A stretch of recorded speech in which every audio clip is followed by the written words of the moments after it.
Bienvenue dans cette quatrième et dernière partie de ce tutoriel de Photoshop pour le design d'un site personnel. Dans cette quatrième partie, nous allons nous occuper du pied de page. Donc nous allons sélectionner automatiquement le groupe pied de page, le groupe de calque de pied de page. Nous allons créer un calque ici qu'on peut nommer par exemple arrière-plan pour pouvoir faire la couleur.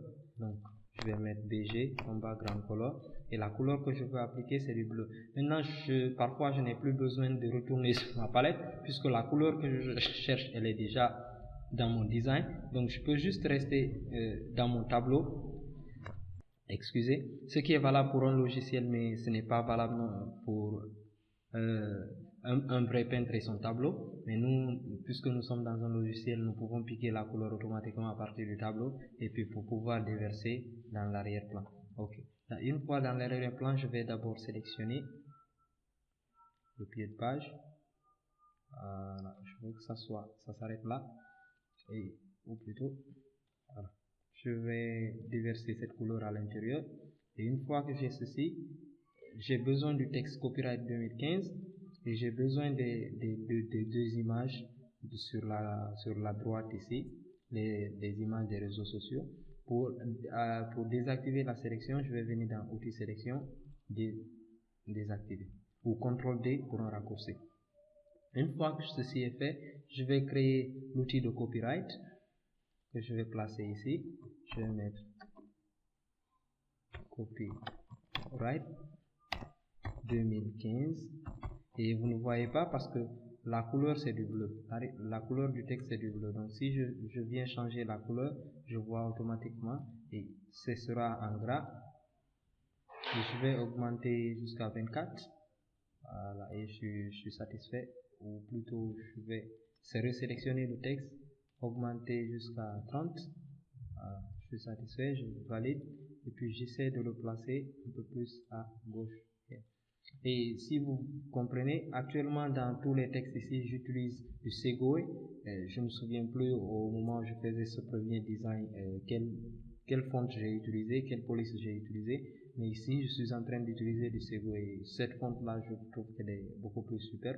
Peut-être que je vais aller dans le design original, je vais voir la fonte, je ne retiens plus. Mais puisque c'était un tutoriel, je voulais pas trop traîner. Mais ce sera à vous de voir quelle police vous convient, quelle police donne un aspect plus attrayant. Ça, ce sont des choix que vous devez faire en tant que designer au moment du design de votre site. Alors, la dernière partie, c'est de mettre les icônes des réseaux sociaux sur cette partie de droite.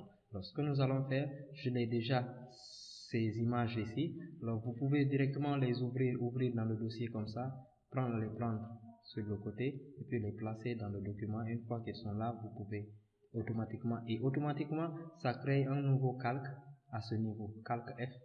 Vous l'avez vu, ça c'est pour le Facebook et le calque T ce sera pour le Twitter. Je fais un cliquer-glisser dans mon document. Je sais pas pourquoi. Ah oui.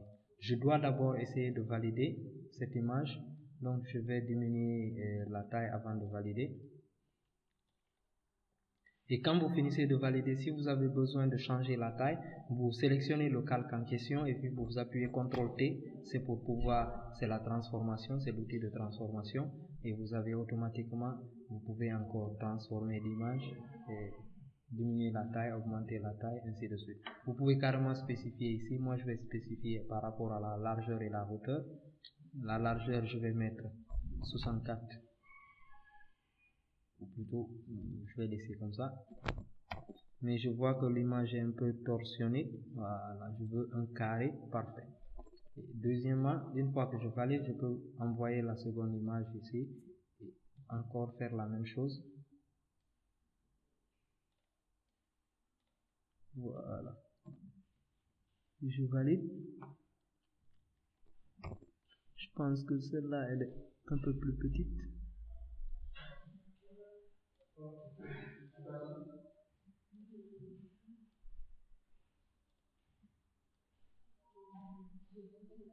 Voilà, je valide.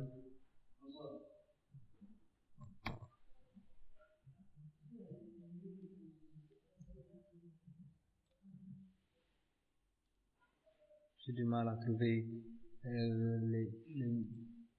ok. Vous pouvez, ce qu'on va faire, on va sélectionner ce dernier, on va voir la taille. On va spécifier la taille en pourcentage. Sera 64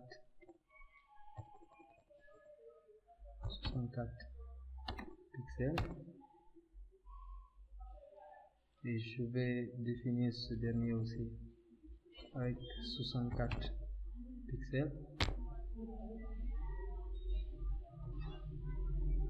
64 px.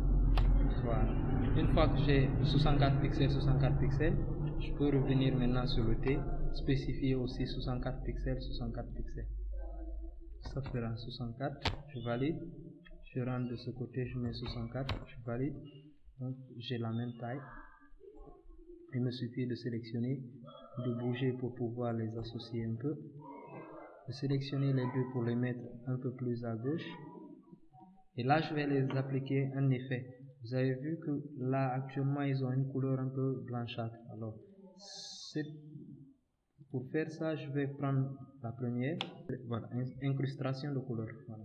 C'est cette propriété incrustation de couleur. Je vais changer, je vais mettre du blanc.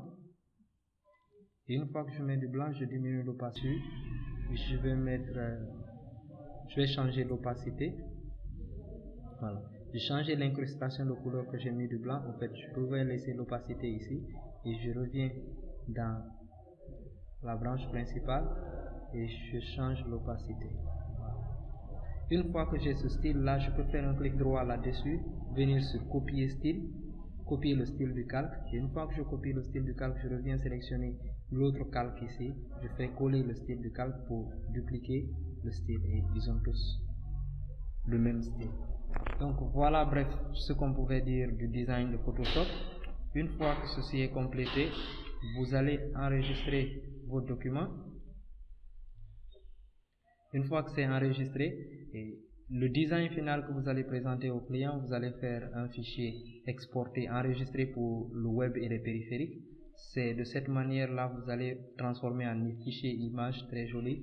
Vous pouvez utiliser du PNG si vous avez des images transparentes là-dedans. Dans notre cas, on a utilisé de la transparence, donc je peux préférer du PNG. Ou si vous n'utilisez pas de la transparence, vous utilisez des photos. Photoshop d'abord, c'est un logiciel initialement développé pour faire des retouches de photos. Donc les professionnels de Photoshop pour les publicités et autres utilisent JPEG. Mais nous, dans notre condition, puisqu'on utilise de la transparence, on va utiliser du PNG. Et je vais faire enregistrer au niveau du bureau. Et je fais design. Je ferme mon logiciel, j'enregistre tout. Et lorsque j'ai ceci, j'ai le résultat final de mon design qu'on a là et le résultat final du design original qu'on a là. Vous trouvez que pratiquement, à part la fonte, vous retrouvez le même design.